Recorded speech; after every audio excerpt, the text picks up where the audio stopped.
being a highly sensitive person and parent, and also having anxiety.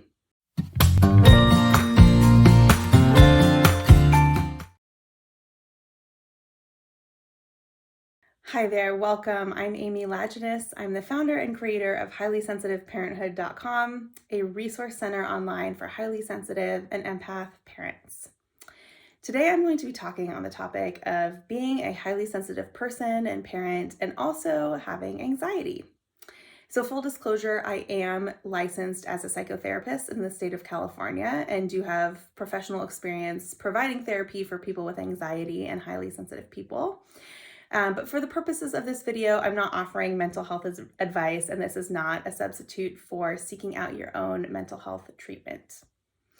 So I'd love to just define what anxiety is. I think it's really broad. I'm not going to be able to really fully encapsulate what is anxiety.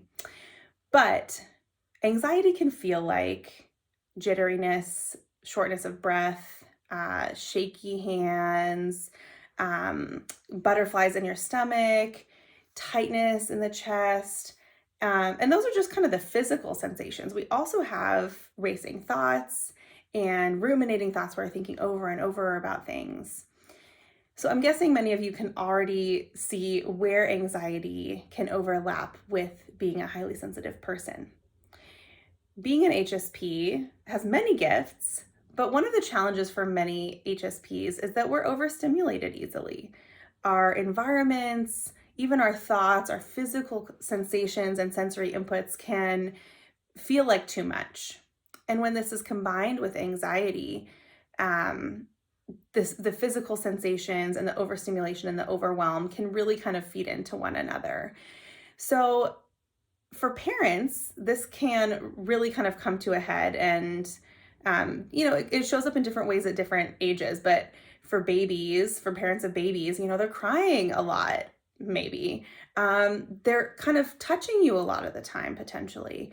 They just have a lot of needs, right? So you're kind of constantly doing different things, changing the diaper and remembering to buy more formula and doing lots of laundry of tiny little clothes. For parents of older children, there might be this sort of mom, dad, tugging on your shirt, tapping on you, saying your name over and over.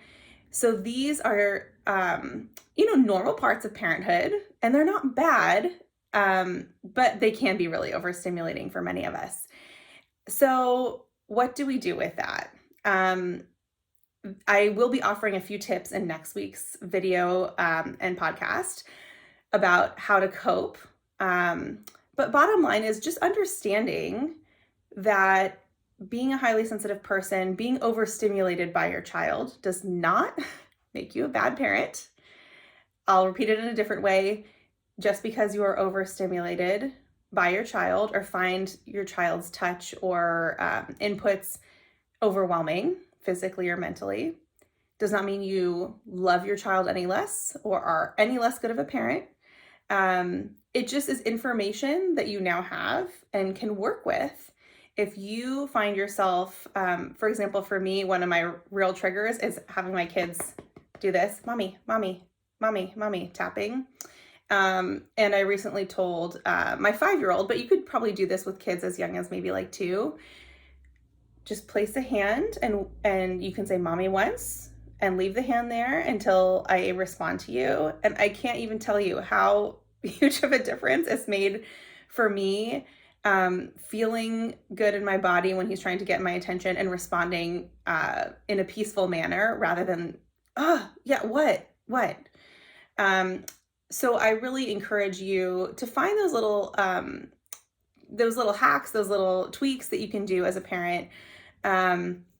For parents of younger kids, actually for parents of all ages, a real simple one is using noise reducing earplugs. I understand some people it doesn't feel safe to do like full on noise canceling, especially for parents of young kids. There's a few brands of earplugs. I believe Loop is one of them that just dampens the noise. And that can be really helpful. You don't need to hear your child cry at full volume or tantrum at full volume. You still know what's going on, I promise you. So that's an easy one. I often encourage just sort of like, tapping into five senses. So, essential oils, if that smells good to you, just to remind you to deep breathe during those challenging moments, those overstimulating or anxious moments.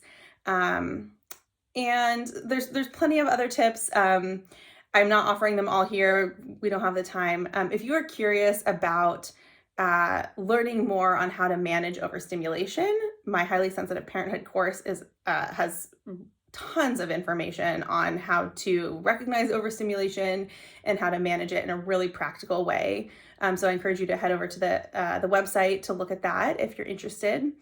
And if you are somebody who's experiencing anxiety but has not yet sought out a therapist, I really encourage you to do it. You don't need to know for sure that you have anxiety to go see a therapist. You can show up and just say, something's feeling off, or I'm noticing I'm worrying a lot, or I'm noticing my body's not feeling very good some of the time.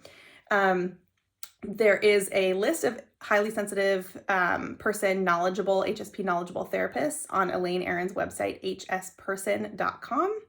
If you happen to be in the great state of California, you can check out the therapy side of my business, which is innernaturetherapy.com. That's INNER naturetherapy.com.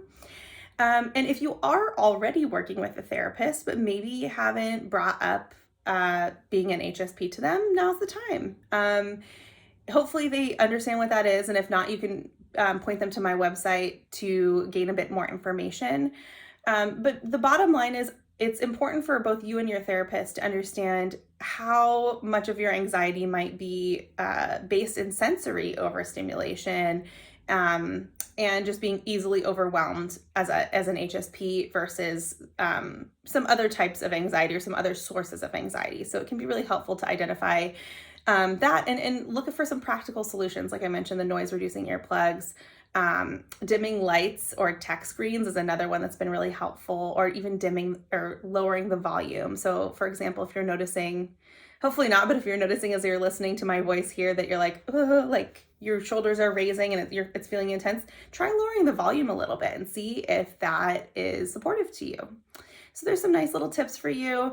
I'm barely scratching the surface on being an HSP and a parent with anxiety here today. But next week, I will be talking more about specific ways how to cope. And I hope you join me then and hope you find this helpful. Take care. Bye. For more resources, including our signature Highly Sensitive Parenthood online course, visit highlysensitiveparenthood.com.